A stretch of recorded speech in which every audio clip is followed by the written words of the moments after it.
Following the defeat of the 1818 rebellion, the proclamation of that same year robbed the nobles who had instigated the rebellion of their powers, titles, lands, wealth, and influence. Thus, the British ensured that no more trouble would come from that direction. A period of relative peace followed. However, the British soon found that the costs of governing Ceylon were much higher than the profits they were receiving. Thus, the Colebrook-Cameron Commission was appointed to look into the matter in 1829. Their recommendations, given in 1833, included the downsizing of government departments, reduction of civil servants' salaries, and ruling both the hill and lower countries as one coherent unit. However, these could not provide the long-term profits the British required. So in 1840, a new set of amendments was brought forth. In it, Candian peasants who could not legally prove, by means of legal documents, that they had been in possession of the land they worked on, uninterrupted for 30 years, were stripped of that land, which was in turn given to the crown. As the traditional Candian system of inheritance did not in fact have legal documents, this had the effect of depriving numerous peasants of their rightful land. Furthermore, the Sri Lankan economy was dependent on agriculture. The British neglected to maintain the tanks and waterways necessary to effectively continue cultivation of crops. Peasant cultivation was controlled by the village council, which is an essential part of its operation, but the Colebrook-Cameron amendments led to its abolition, thus leaving the peasantry with no proper guidance and no village entity to unite their efforts.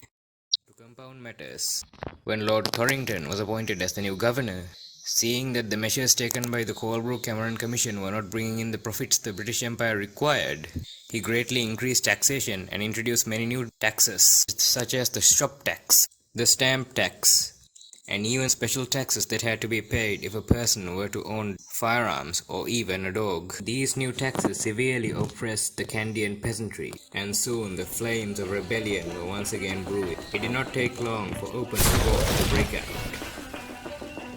15 years after the introduction of the Colebrook-Cameron amendments, Sri Lanka was at war again.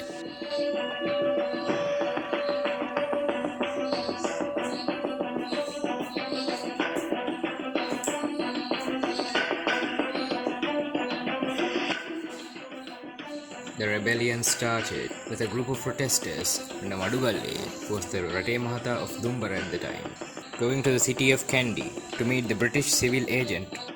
These protesters were met by British troops, who sent in a policeman by the name of Lokubanda Dunuvilla to disperse them. However, in the ensuing struggle, Dunuvilla was knocked off his horse, and the British opened fire.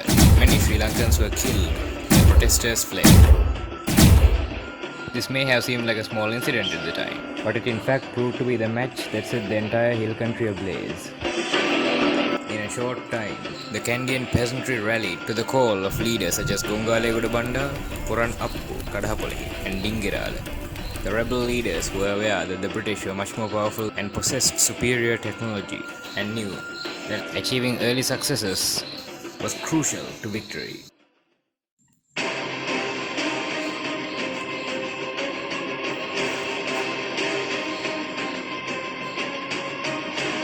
Therefore, when the rebels first gathered at Dambulla, Gongalegoda Banda was crowned king to give the rebellion legitimacy in the eyes of the Sri Lankan people. They divided the army into 3 sections. The first, under Gongalegoda Banda, would attack Kandy. If they took the city, they would have a proper base to operate from. In the meantime, Dingirala's forces would attack Kurunegala, while Puran Appu's own forces would attack Matale.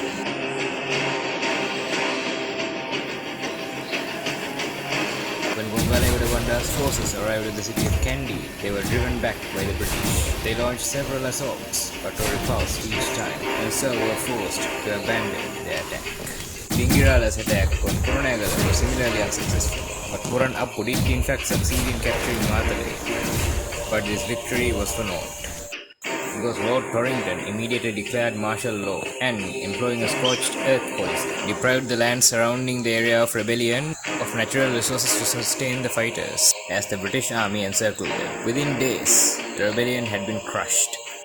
Its leaders initially went into hiding, but in the following months were one by one captured and taken to prison. They were tried by a military tribunal, and some, like Veerapuran Appu, Dingirala, and Kadhapulahimi, were sentenced to death, while Gongale Banda received 50 whiplashes and was exiled to the island of Murusi in modern-day Indonesia.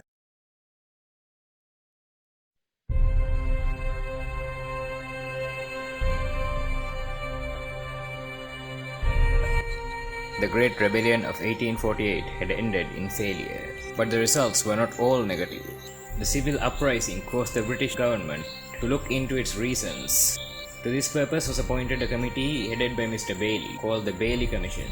As per their recommendations, Lord Torrington and Secretary Emerson Tennant were recalled to Britain, where they were later tried for their ruthless action against the rebels.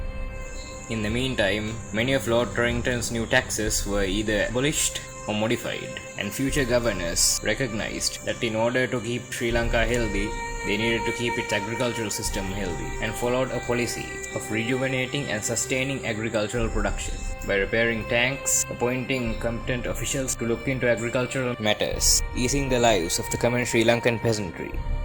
Despite being a military failure, the rebellion of 1848 encouraged the British to support and sustain Sri Lanka's economy, thus easing future conditions and paving the road for further development, which would come in the course of the second half of the 19th century.